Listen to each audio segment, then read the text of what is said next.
T.A.G, very nice, very evil. Yeah, that's T.A.G shit. Free fall as I die through the kaleidoscope in my mind. No rope up to climb. Gotta remind myself that I'm fine. Mama, I don't really. What up, T.A.G Nation, T.A.G family? And for the people who are new, welcome. As you can see in the background, I have the animal, Batista, Big Dave Batista. And I'm pretty sure some of y'all are probably like, hey, Scooter, what's going on? Why you got Batista in your background there? Well, I wanted to have this series of videos to come out back when I was kind of still doing the timeless Tony Storm gimmick on our channel. And it finally and suddenly dawned on me that for this series, and this series will kind of, I'm still playing around with the name, but as of now, when wrestlers go beyond the ring, I wanted my first wrestler discussed to be Dave Batista. And arguably, not only a great wrestler, but in my opinion, and probably opinion to a lot, that he is undeniably the best wrestler turned actor. That's no slight to John Cena. That's no slight to The Rock, Hogan, Piper, Sting, whomever. It's just we look at his body of work, and when we look at the range, it's hard to deny that Batista is the best wrestler turned actor. But let's get into it. Us wrestling fans, we know Dave Batista to be multi-time champion. As you can see, 2-time Rumble winner, multiple-time world champ, multiple-time tag champ. The man is just mad accomplished. And when we was first introduced to him, of course, he was Deacon Batista, and we was like, oh, okay. There's a big, large man hanging around with Brother Devon.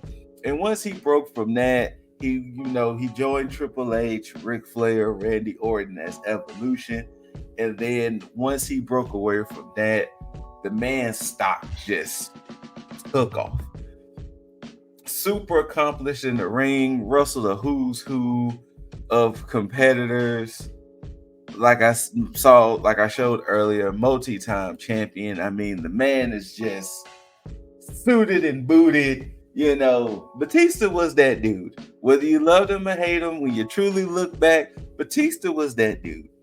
Now, WrestleMania 35, he had a grudge match with Triple H, and it was pretty much like, hey, Trips, you done everything but beat your boy. So how about you beat your boy and we'll see. We'll see on some things. And ultimately, it led to Batista, of course, going into the match as the heel, Triple H going in as the face, because Batista was just, he beat up Ric Flair. He was just, on a tear. And after this brutal contest, brutal match, ultimately, Triple H was the victor. He was the one who ended up winning. He was the one that came out on top. But funny enough, what we witnessed was Batista's final match. We did not know then that WrestleMania 35 was his swan song. And he's been on record by saying, hey, he's totally fine the way the outcome was, him quote unquote going out on his back. And that's essentially what happened.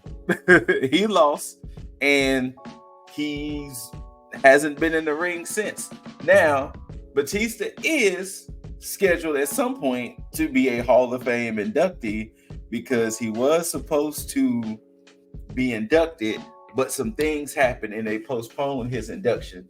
So maybe with Mania being in Vegas next year, maybe that's when we see the animal finally be inducted into the WWE Hall of Fame.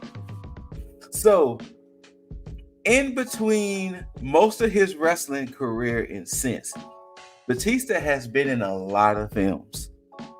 I'm going to run down pretty much most of these films and TV appearances because that's where it kind of started a little bit. And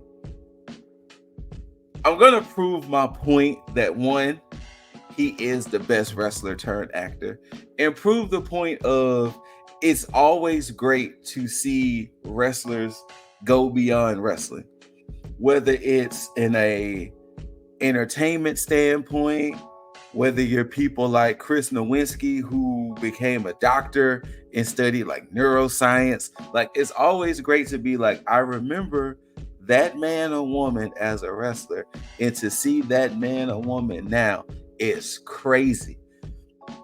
But let's take a trip with old Dave Batista. Now, his first role was in 2006 in a movie called Relative Strangers. He was uncredited, but his first role where we really got the chance to truly see Dave, and all of this is according to IMDb. So I went through IMDb and just searched all of these things. Oh yeah, I put in the research for this one. Smallville. He played a character named Aldar, and as you can see, he got that boy Tom Welling who played Clark Kent hemmed up. And you know, it was just something to see, like, oh snap, that's Batista, y'all. Like, Batista's on Smallville. Like, yeah, that Batista. But he played in a movie called Neighbors, but one of his first starring roles was Wrong Side of Town with RVD, Ja Rule, as you can see, Omarion. And it was like, I've never seen this movie, so y'all let me know how it was. Then, you know, he had House of the Rising Sun. Then you had Scorpion King 3, which is funny because I think I've only ever seen Scorpion King and maybe 2. So, but hey, Scorpion King 3, a movie that I actually enjoyed when it originally came out. I haven't seen it since, but I'm pretty sure that I will still enjoy it. Man with the Iron Fist, where I can't remember his character name off top, but his body can turn in all just gold, as you can see, and it was just wow. You can't do nothing to you, boy. Then alongside Vin Diesel and Riddick, where he was like a mercenary. So if you're looking at it, you're like, okay, his first few roles were like action roles. Okay, Scoot, we get it. How do you feel that way?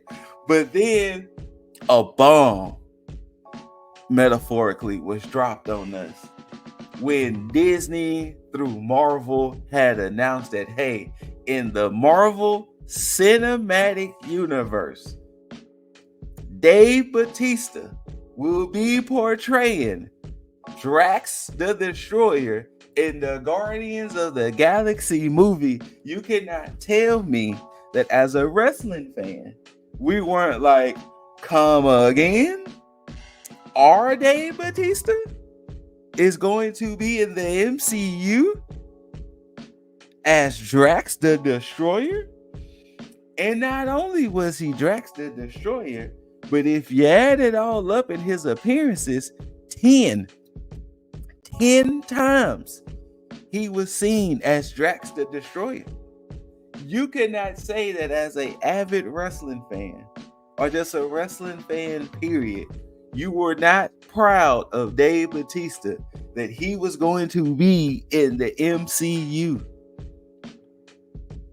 Rubbing shoulders with Captain America, Chris Evans, Iron Man, Robert Downey Jr., his cast, Vin Diesel again, of course, in voice, Groot, Bradley Cooper's Rocket, Chris Pratt as Star-Lord, Zoe Saldana as Gamora, Josh Brolin, who was Thanos. Like, it was like, wait, this is blowing my mind that as a wrestling fan, Dave Batista was going to be a part of the MCU.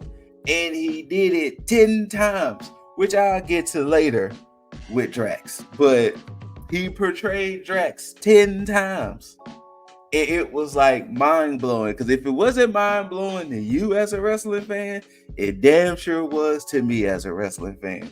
Then, not only that, now he's already being part of the MCU. Then he's like, wait, I want to be a part of another legendary franchise.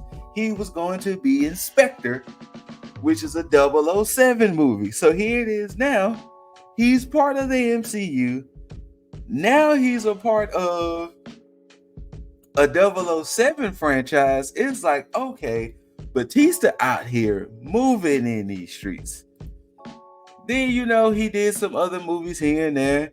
You had Marauders, which he played a cop. You had Kickboxer of Vengeance.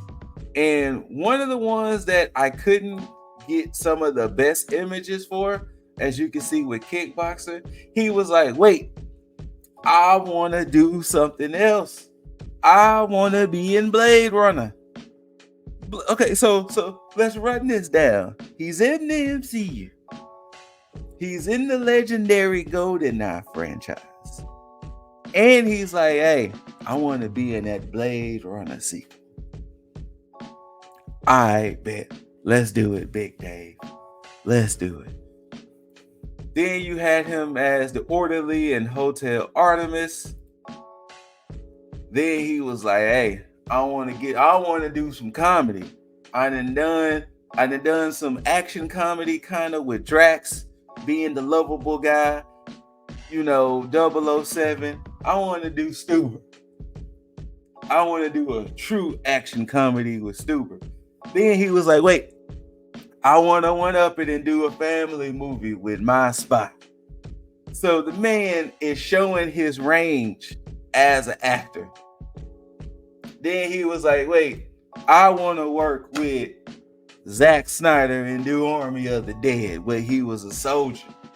Like, the man is just showing he could do it. Then what he does now? I want to be in the Doom franchise. How can we deny this man and his range?